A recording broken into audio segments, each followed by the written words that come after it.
Next, we will see a presentation from Hans-Joachim Schellnhuber.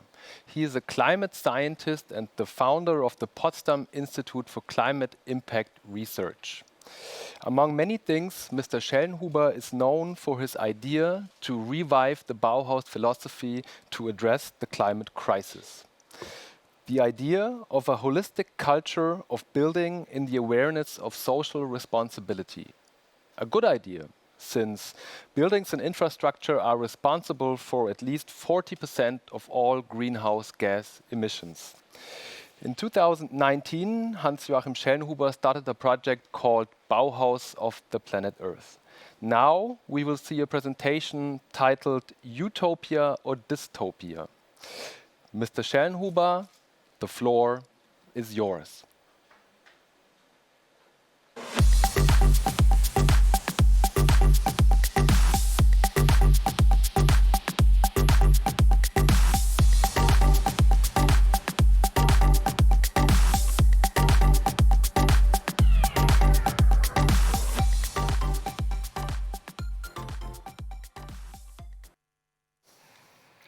Hello everybody, I'm joining you today from the green countryside in central Italy, and I will try to provide you with more or less the rationale, the reason why we need this transformation.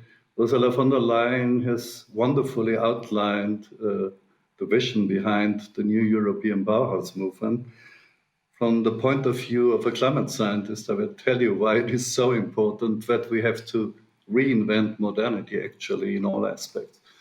So the title was Utopia or Dystopia, but I have added the title Saving the World in Style. Is this possible? Actually, I think we can only save the world in style. But bear with me, I'll tell you a little bit about the challenge we are facing right now. So let me see whether the remote control works, and actually it should work, but let me see. Yeah, here we go. So this is the final scene of the famous Paris conference in 2015, where people stated actually that we need to limit global warming to well below 2 degrees, and I'll show you in a few seconds why this is so important.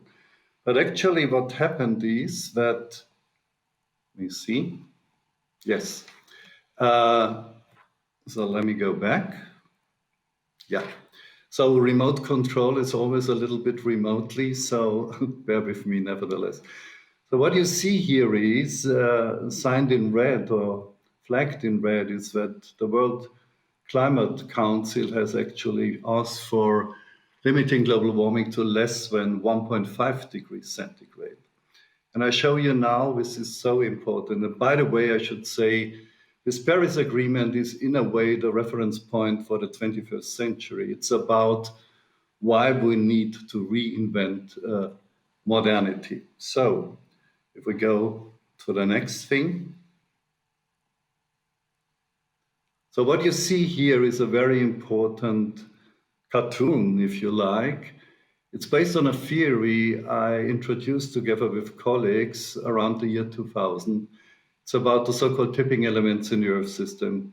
And it is about the vital organs of this planet. So, for example, the great ecosystems like the Amazon rainforest or the Great Barrier Reef. It's about the big ice sheets, which, if they melt down, will swamp the world more or less by 70 or 80 meters sea level rise.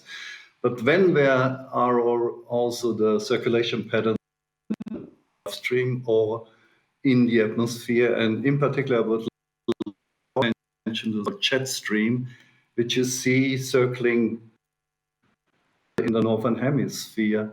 And if you have been worried, actually alarmed by the recent news, like in Canada, the heat wave that was close to and destroyed already several villages. This has to do with the jet stream, actually. By global warming, this jet stream will become more wavy.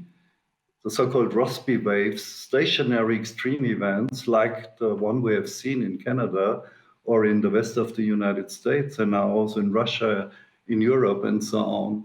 And this is really a big, big threat. And now the last thing I would like to say about this cartoon, and very, very important, it's about irreversibility. That's what physicists call it. So if you change a system, but you can't get it back to the original state, actually. And this is what will happen if we melt down the Greenland ice sheet. You cannot retrieve it for 10,000s of years or even millions of years. And the same is true with the Amazon rainforest and so on. So the notion of irreversibility is extremely important.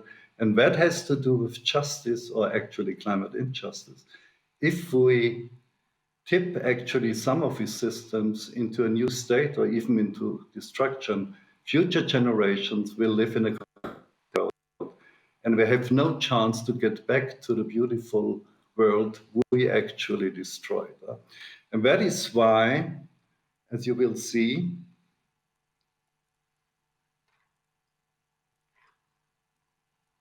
that is why a number of courts, actually the Supreme Court in Germany or the Constitutional Court and other courts all over the world now are asking politicians to change their climate strategies, because otherwise it would be a tremendous injustice to future generations. So this was a landmark ruling in Germany, but the climate protection law has to be overhauled. So let me see. Yeah, now let's talk about fashion and fast fashion. I mean, it's been known to science for a long time that the fashion industry is part of the destruction of the world. Actually, it's a huge part of it. And if we, for example, look at this chart, so this was a famous paper in Nature, Earth and Environment. It shows you on the right-hand side the explosion of the use of plastic, let alone the emissions, of course. But what you see, for example, polyester, that's the green part here on the right-hand side. This is an explosion, and it's actually used also in the alta moda, in the haute couture. It's not just the sort of cheap production of fashion. So this is extremely worrying. So if we go on.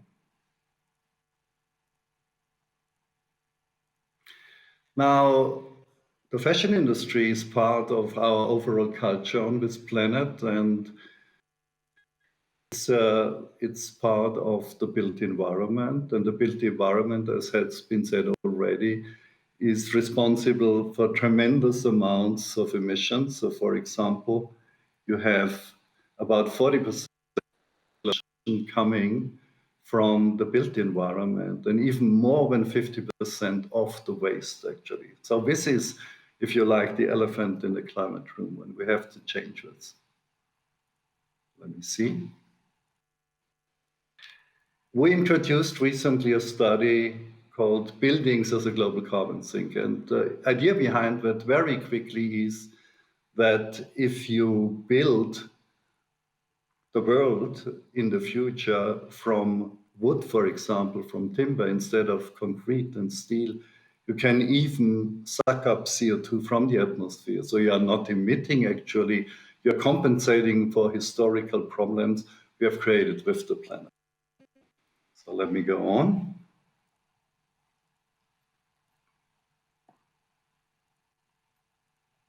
Ursula von der Leyen has already, we have seen her in person, live, just recently. So the Bauhaus for the planet Earth, actually, this is an essay I wrote for the Frankfurter Allgemeine Zeitung, very appropriate here in Frankfurt. And this was about asking for a new movement which will reinvent the built environment in order to save the planet. And it is based on the original idea here, which we had with Walter Gropius and his colleagues, which you can see here, where we tried to combine everything, even textile and so on, various types of building material in order to create a new modernity actually to create a new way how we want to incorporate beauty in our everyday life. So today, we are creating a new Bauhaus movement, and this was an initiative. You have seen many prominent faces in Germany and across. Let me conclude with the following remarks, actually. If we use timber, if we use wood, if we use natural materials in building, in the construction industry, but also in the fashion industry, we are in a way combining no-tech, natural solutions with high-tech, because we can also use cybernetic principles. That means we can use digital, artificial intelligence, and many other things in order to create a cascade of products from natural materials, like wood in particular. And we can create clothes from wood. But the most important thing is actually that we enter, and this is a philosophical idea I would like to share with you at the end. We can bring together nature, that is, for example, timber. It is the construction principles of sort of type ecosystems, like termites are building a termite mound and so on, together with artificial intelligence. So the last slide I would like to show you is the following. We can imagine entering the cyborganic age where, as I said before, high tech meets no tech. And this is in particular true for the construction industry, because without digital methods, we could not actually build skyscrapers from timber, which is possible now. But I also think it's a tremendous opportunity for the fashion industry. Bringing together the most advanced technologies we have on Earth now, artificial intelligence, together with completely natural materials. So this is entering a new age, I'm absolutely convinced, and the new European Bauhaus is actually introducing this new idea into the world. Thank you very much for your attention.